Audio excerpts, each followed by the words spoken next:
Hey guys, it's Dom here, and today we have a very fun little tier list. It's going to be a Skyrim NPC tier list. We tried this with Oblivion, and it did pretty well. You guys seem to enjoy it. So today I thought we'd look at Skyrim's NPCs and give them a bit of a review. Now, the tier list names are going to stay the same, just because I couldn't really think of much to change it with. And without further ado, we're going to start with main quest this time, because I feel like that's what everyone really wants to know. So we're starting off with Arngeir.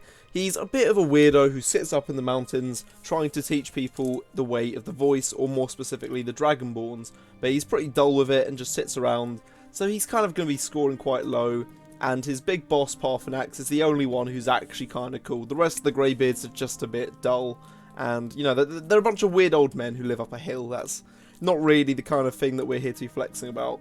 Next we have Delphine, who is probably the reason why I'm quite disappointed with the blades in Skyrim. She's just not a badass, unfortunately. She's just there kind of nagging away at you thinking, oh, you're possibly the Dragonborn, I don't believe you, and I want you to do some stuff for me. Well, if you're a blade, please prove yourself and be a decent Chad, but unfortunately you just don't really live up to our expectations, so you won't be scored very high. And we're moving on to Elwyn, and I don't think I know a single person who's played Skyrim and actually thinks Elwyn is above subpar. Despite me enjoying her mission, her parties are lame and just dull, and I don't care what Erica says, they're just pretty boring. So yeah, again, she's probably going to end up incredibly low for being very unpopular. And finally, Esbern.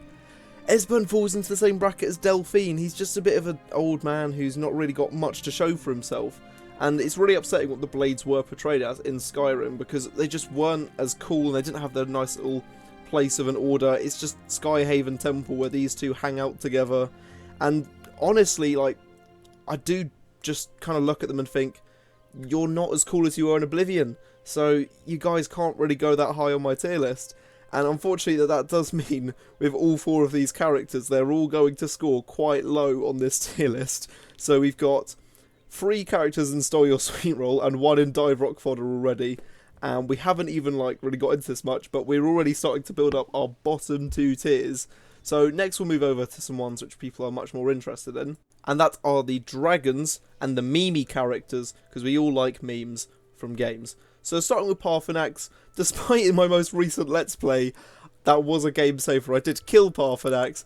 I do quite like him. He's an interesting character. He's also quite nice because he helps you meditate on different shouts and kind of strengthen them up.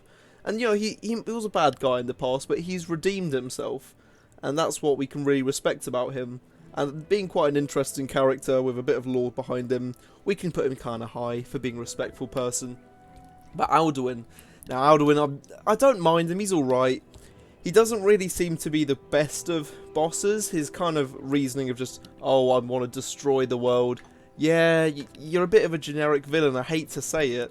And because of that, you're probably not going to score too high. And plus, the way that you resurrect dragons at a kind of convenient level for other players, I mean, cool, that's good for us and game design, but mate, it's just a flawed technique. Just resurrect the ancient dragons first and then have them destroy all of Tamriel. So yeah, your kind of flawed logic is going to put you quite low. Odahviin, he's a bit of a decent dragon, you know, he lets you have a bit of a ride on his back, but he gives up so easily. So I'm very torn on him, and he'll probably end up kind of high, but not ridiculously high. So probably middle ground. And now Sven. Sven, you're a simp. You're an actual simp. Most bards are chads, but you are a simp for the local tradeswoman, and a wood elf is beating you at pulling her. He manages to write a diss poem in your behalf about you telling her to do the cooking. You're not going to go high, you're a simp. And do I really need to review Nazim? I nearly forgot about him, for goodness sake. I nearly had him bleached from my brain, but added him at the very last second because I thought I had to add him. And yes, I do get to the Cloud District very often. You see me walking through it almost every time you speak to me. So you can just, you know, get out of my game saves. So believe it or not, he's in bottom tier. And if you look at it now, we've started to kind of build our tiers all the way through, thanks to the dragons all being kind of decent, but not, you know, terrible or amazing. So they're all kind of around those areas. But we should probably get some more kind of random NPCs or kind of non-quest related ones just to shove on. And now, a non-quest related one who's got many quests around him to start this off is Jarl Bolgruff. I put him here just because I wanted to have kind of roughly even people per sheets and stuff. And Bolgraf, he's actually quite a bit of a Chad, you know, ruling Whiterun, not bowing down to the Imperials or kind of sucking up to the Stormcloaks until he desperately has to take a side. And he does choose the right side in my opinion, because the Imperial Legion is better than the Stormcloaks. The only issue with the Legion is that they are kind of having their arse licked, or having to lick the arses of the Falmor, and we don't really like the Falmor because they're a bit lame, and I'm not really a fan of High Elves. Nothing against them as a kind of a race, but just the Aldmeri Dominion's a bit lame. So we're going to leave him there, but he's quite a nice character. Mjol the Lioness, now you would score really high, however, you are a two-handed fighter who uses or wants to use a one-handed weapon that you happen to drop at the bottom of a dungeon, and you didn't leave the back door unlocked, so we got to go the long way. Thanks for that. I don't care what the internet does with you, I don't care about you, so we're just going to leave you at that. Mike the Liar, of course, is the big boy Chad. The only downfall he has compared to Oblivion is we don't get to see him run around the map like a schooner-infused jockey that we love him for. But, you know, he's still our Chad Mike the Liar, and we gotta love him for that. Finally, we've got Heimskr and Braith. Yeah, Heimskr, you need to be quiet. All you do is waffle about Talos, and I do not honestly care one bit. I don't know anyone who actually wants to keep your character alive. You can get off Dive Rock, or even the Throat of the Worlds. There you go, that's what I should have renamed the tier list. Never mind. And Braith, yeah, you're an annoying child who is the main character that people use to test to see if children are killable in Skyrim. So, yeah, you're going in bottom tier. As you can see, Mike the Liar is our first person in Golly You're the Best, and Bolgraf also kind of adds up onto the higher tiers on this tier list. So, yeah, we're starting to actually flesh this out properly. Right, now we're going to start moving on to factions. And the first one we're going to review is the College of Winterhold. So, we'll start with Tolfdir. You know, he's an alright guy. He's not amazing. He's just mediocre in my opinion. A bit of a milk drinker if you ask me. But, I don't know, he's nice enough, but he just doesn't really do that much. I mean, I will be honest, I wasn't that big a fan of the College of Winterhold looking back at it. Because just not really much happens with it, you know, and most of the characters aren't very memorable. I mean, when you see which one of these four is my favourite, you'd probably understand why I'm not such a big fan of this questline. Because J'zargo, the Chad, with his really random and wacky scrolls, he's the only one here that I actually like, because he's kind of funny, and he's kind of a Khajiit Destruction Mage Chad. And, you know, he's not really even related to the main quest, he's just a student who joins at the same time as you, but you get to rule the place by the time that, you know, he's actually managed to test a couple of scrolls that he's made in his free time. And speaking of original owner of the College of Winterhold, Savos, he doesn't really do much, to be honest. He just kind of wanders around. You don't really get to know him. I mean, the only thing I remember him for is getting worried when you come up to him and say something bad's happened, that he thinks some more of the new students have exploded. So he's probably not got the best reputation. And finally, Ancano, he's part of the Falmor. We don't like Falmor here on this channel. Just most of the Aldmeri Dominion's a bit annoying, and he's just more proof of that. He wanted power, the Psijic Order wanted him stopped, you come along, you stop him, but he's just a power crazy high elf, so he's just a generic high elf, so we don't really have much to say for him other than you're a bit boring and generic, I'm afraid. But anyhow, let's see how we've affected our tier list now, because we've got J'zargo up top, we've got Tolfdir in don't care to know, because we don't really get to know much about him, and Savos and Ancano, they just seem like people who are going to steal your sweet roll. I mean, we can't really tell from Savos because we don't even get to know him. Not that we don't care, we just don't get to know him. Now moving on to perhaps everyone's favourite faction, the Dark Brotherhood, or at least the most popular. We've gone for a few different choices from different areas of it, starting off with Astrid.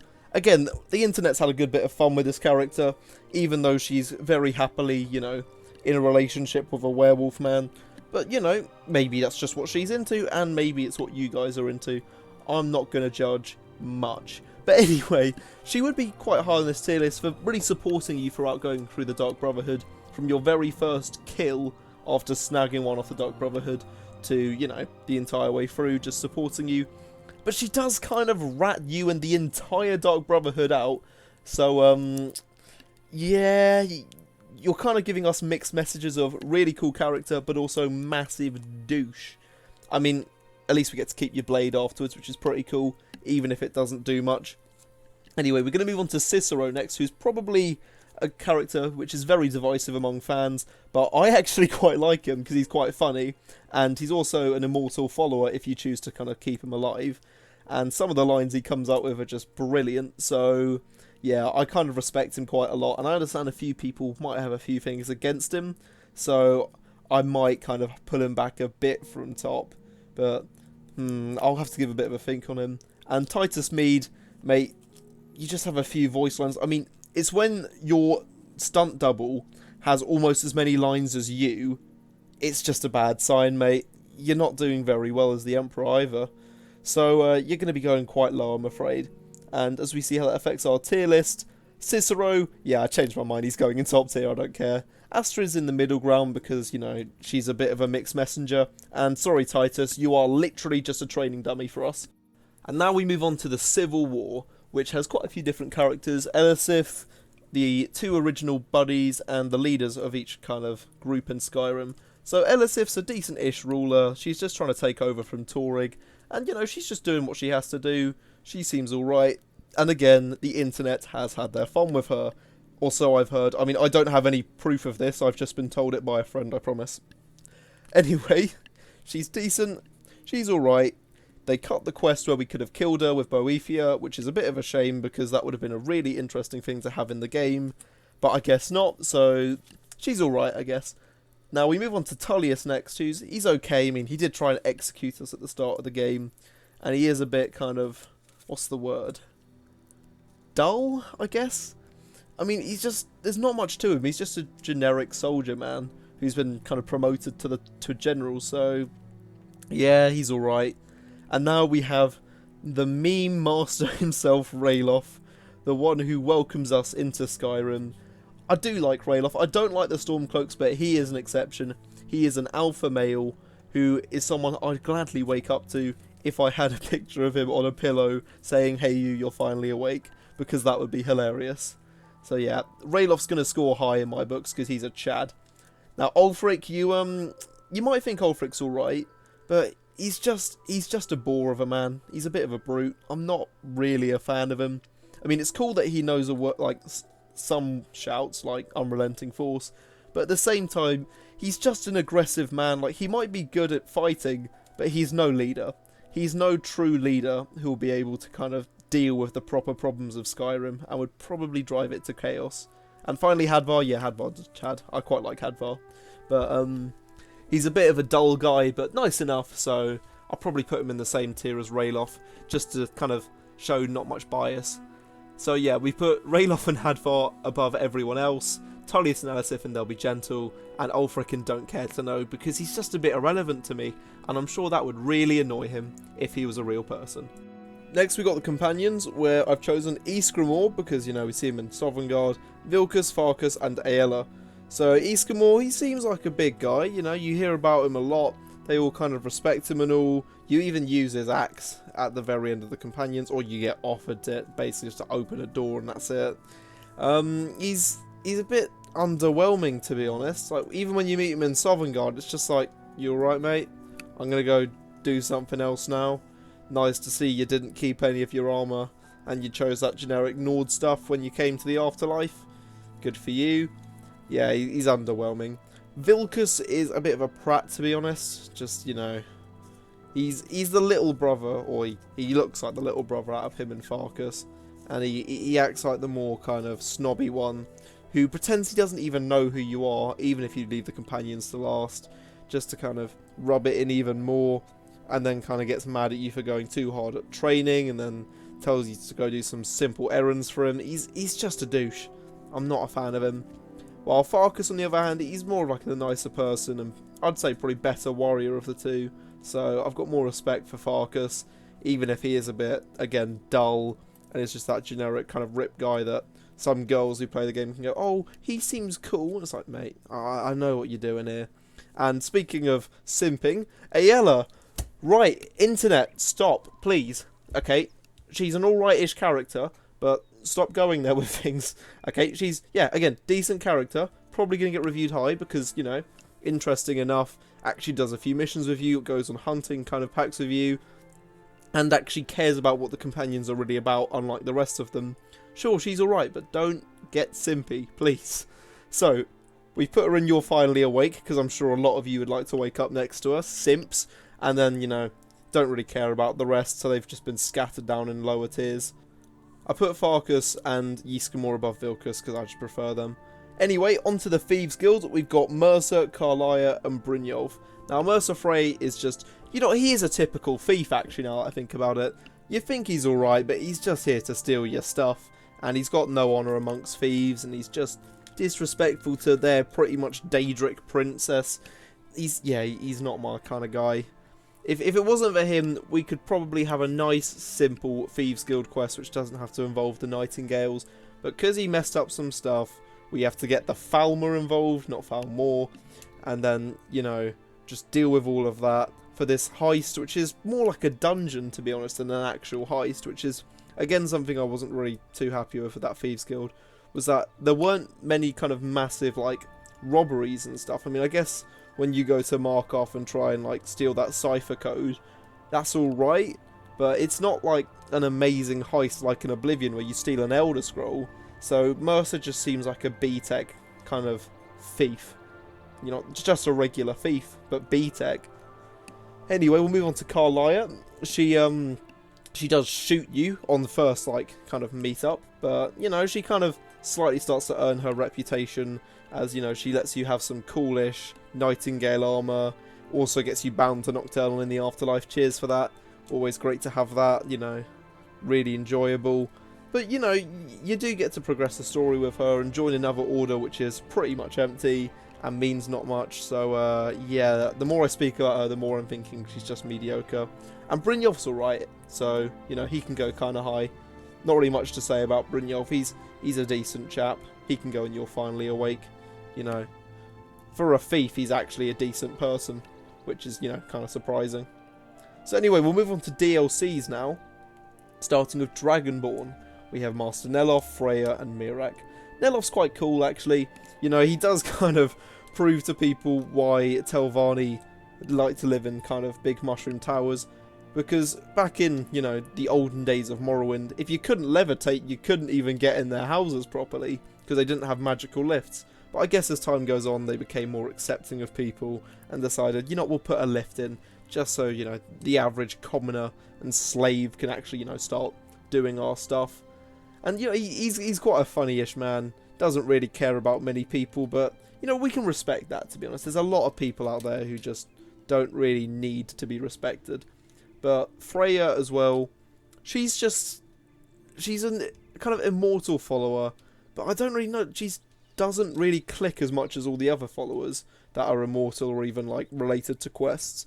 And usually whenever I met her, I'd just kind of ignore her after that first quest with her.